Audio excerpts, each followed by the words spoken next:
Welcome to Mr. Hutchings History, where the past comes alive. Let's dive into today's story. All right, so today we're going deep into something pretty fascinating. Canada in the Cold War. Oh, yeah. I mean, you might think of Canada, all peaceful, hockey and all that. Right, nice. But their role in the Cold War was anything but simple. And we're looking at this episode from Mr. Hutchings History, Canada and the Cold War cruise missiles and diplomacy. Okay. And this is going to show how Canada was caught in this crazy balancing act, trying to, fulfill its NATO obligations, but also really wanting to push for, peace and diplomacy. Yeah, it's a tough position to be in. It is. It is. Especially in the 80s. Especially in the 80s when things are, really heating up. Oh, yeah, the height of the Cold War. Exactly. And Canada's right in the middle of it. Right in the thick of it. So let's start with Prime Minister Trudeau back in 1982. Okay. This is the guy, known for peacekeeping, right? Yeah. But then out of nowhere, he agrees to let the U.S. test cruise missiles on Canadian soil. Wow. Yeah, that was a big deal. Talk about a surprise, right? Right. I mean, these weren't just any missiles. These were like advanced low-flying could avoid radar. Right. They were the cutting edge of technology at the time. What was he thinking? Well, we got to look at the bigger picture with NATO. Okay. They had this thing called the two-track strategy. Okay. On the one hand, they're trying to, deter the Soviets, right? Show some muscle. Right. And these cruise missiles were definitely part of that. Yeah. But at the same time, they're also pushing for disarmament negotiations. Oh, so like trying to talk things out while also, waving the big stick around? Exactly. It was a real tightrope walk. And Trudeau was basically trusting the U.S. to actually, make good on the whole disarmament thing. That's a pretty big gamble, right? Putting your faith in another country to handle disarmament when you're the one hosting their, potentially dangerous weapons? Yeah, and that's why there's so much debate about this decision even today. Oh, really? So historians still argue about this? Oh, yeah, absolutely. That's how they see it. Well, you've got the realists. They say Trudeau was being pragmatic, Okay. recognizing Canada had to show they were serious about NATO and, keeping the Soviets in check. Makes sense. Then you've got the liberal internationalists. They're not so happy about it. Really? Why is that? They see it as abandoning his peacekeeping ideals and, getting caught up in this whole arms race thing. It's almost like he's betraying his own principles, right? That's how they see it. And the podcast mentions this strategy of suffocation. Oh, right. I remember that. Which was this attempt to basically contain the Soviets by cutting them off economically and politically. Right. But when that didn't work well, Trudeau felt like he had to take a tougher stance. So it's not just about the missiles themselves, it's about what they represent, Yep. right? Canada's shifting role in the world. Right. So then in 1984, Brian Mulroney comes in, who is much more pro-U.S. Right, yeah. And the testing continues. Yep. And those protests that the podcast talked about, Oh, yeah. things get pretty intense. Yeah, people were not happy. Why were Canadians so upset about this whole thing? Well, think about it. Your country's being used to test weapons that could, start a nuclear war. Oh, yeah, that's scary. A lot of people felt like they were just pawns in this game between the U.S. and the Soviets. Right, caught in the middle. Yeah, and terrified of becoming a target. Oh, yeah, and then there's the whole issue of, Canada's sovereignty. Oh, absolutely. Are they really calling the shots, or are they just America's testing ground?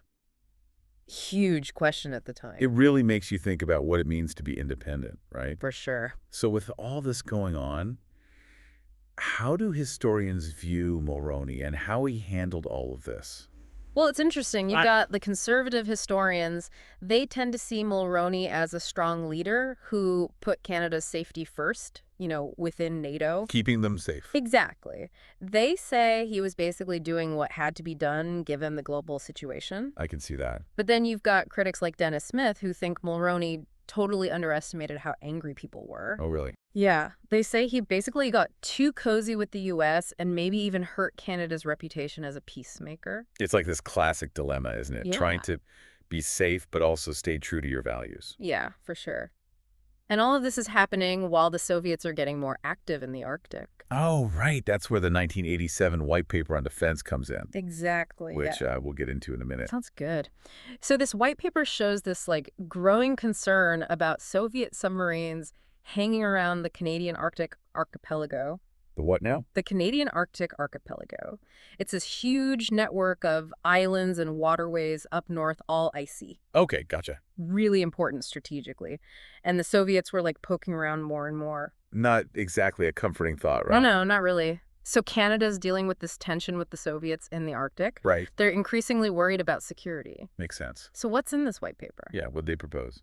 Well, there's some pretty interesting stuff. Okay. Like one thing was Project Spinnaker. Project Spinnaker. Yeah, it was this joint effort with the U.S. and Canada to keep an eye on those Soviet subs. Oh, okay, so they're working together on this. Yeah, and it wasn't just basic sonar either. Oh, They were using some seriously advanced tech trying to track these submarines under the ice. under the ice. Wow. That sounds incredibly difficult. That was. What was Canada bringing to the table, though? Like any special skills or anything? Actually, yeah, this is where it gets really cool. Yeah. Canada developed this underwater vehicle called Theseus. Theseus. Yeah, and get this. It was designed to lay communication cables under the Arctic ice.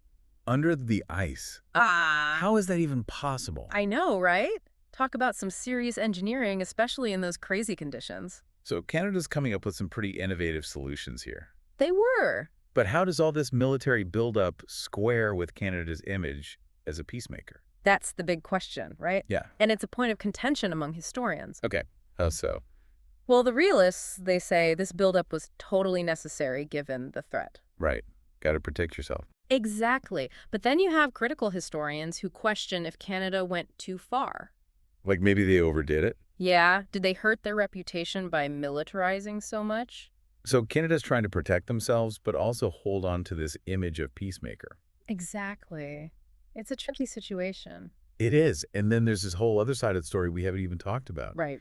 The diplomatic efforts with the Soviets. Yeah, even with all the missile testing and military buildup, Right. Canada was also trying to build bridges and ease tensions. Wait, so they're testing cruise missiles, Right. beefing up their presence in the Arctic, and trying to be friends with the Soviets all at the same time. Yep, that's exactly what makes this period so fascinating. Talk about a juggling act. Right, Canada was trying to manage all these competing priorities. Trying to navigate this super complicated global situation. Exactly. It's a story of intrigue and high-stakes decisions and diplomatic maneuvering. And probably a side of Canada most people don't know about. So let's get into this diplomatic dance then.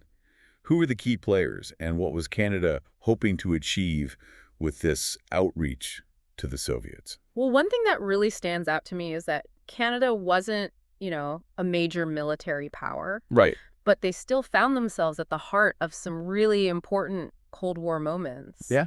They had to make these huge decisions Right. that affected not just their own security, Right. but the whole international scene. Yeah, it really shows you the challenges that middle powers faced back then. Definitely. It's like they were playing this high-stakes poker game, but with not a lot of chips. Yeah. Like with the cruise missile testing. Right. They were kind of relying on the U.S. to actually disarm. Yeah. And then there's the Arctic, Right. this huge area that's strategically super important. Oh, It yeah. suddenly becomes this Cold War hotspot. Yeah. Did Canada's approach to defending the Arctic, shape their military strategy going forward? That's a really interesting question. Yeah. The white papers focus on the Arctic. It definitely pushed Canada to develop some, specific capabilities, Good. like the Theseus underwater vehicle. Right. Remember, this wasn't just about, laying cables. Yeah. It was about, showing up in this region that was becoming more and more contested. Right. And those investments they made in, technology and training. Yeah. That had a long-term impact on how Canada approached its military, even after the Cold War. So even though the Cold War is over, those lessons they learned in the Arctic, Right. they're still informing Canada's defense strategy today. Exactly. It makes you think, Yeah. did Trudeau's decision to allow the cruise missile testing, Right. did that also have long-term effects on Canada's relationship with the U.S.? Absolutely. It kind of set the stage for more military cooperation Okay. and probably cemented Canada's role as a main partner in North American defense. Okay. But it also raised questions about how independent Canada really was. Right. Were they becoming too reliant on the U.S. for their security? It's crazy how one decision Yeah. can have such a big impact. No. Not just on military strategy, Yeah. but on international relations. Absolutely. And then you've got Yakovlev, Right. the Soviet ambassador, Yeah. trying to build relationships Yeah. when everyone else is, digging in their heels. Yeah.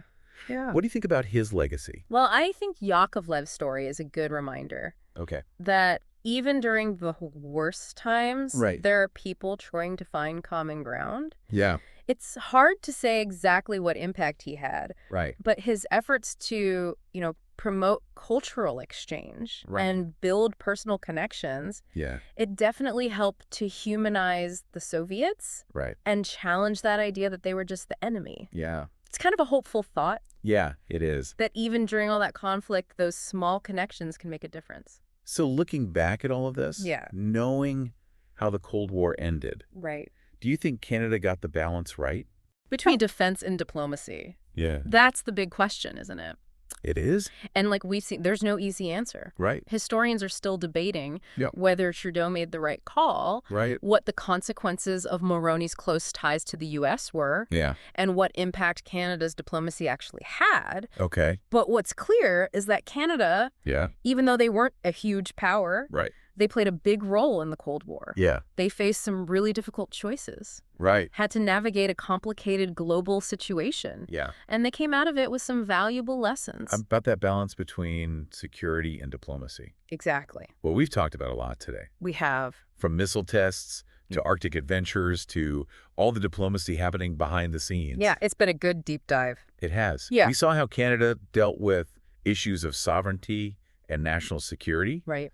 and their responsibility on the world stage, Yeah. all while trying to stay true to their image as a peace-loving nation. It's a lot to balance. It is. And the thing is, Yeah. a lot of these same issues are still relevant today. Oh, for sure. We see echoes of the Cold War in what's going on in the world now. Yeah. The debates about military spending, Right. trying to find peaceful solutions to conflict. Yeah. So as you go about your day, think about this. Okay. How might Canada's Cold War experience shape how they approach today's challenges? Interesting. What lessons did they learn from navigating a world divided by ideology, Right. and the threat of conflict? Yeah. And how can those lessons help us understand the complicated world we live in today? Big question. They are. That's the great thing about these deep dives. Where's that? It's not just about the past. Right. It's about using the past to understand the present Yeah. and maybe even see what's coming next. It helps us see how relevant history still is. It does. Yeah. So until next time, keep exploring, keep questioning, and keep diving deep. Thanks for listening to Mr. Hutchings History. Keep exploring, and we'll see you next time.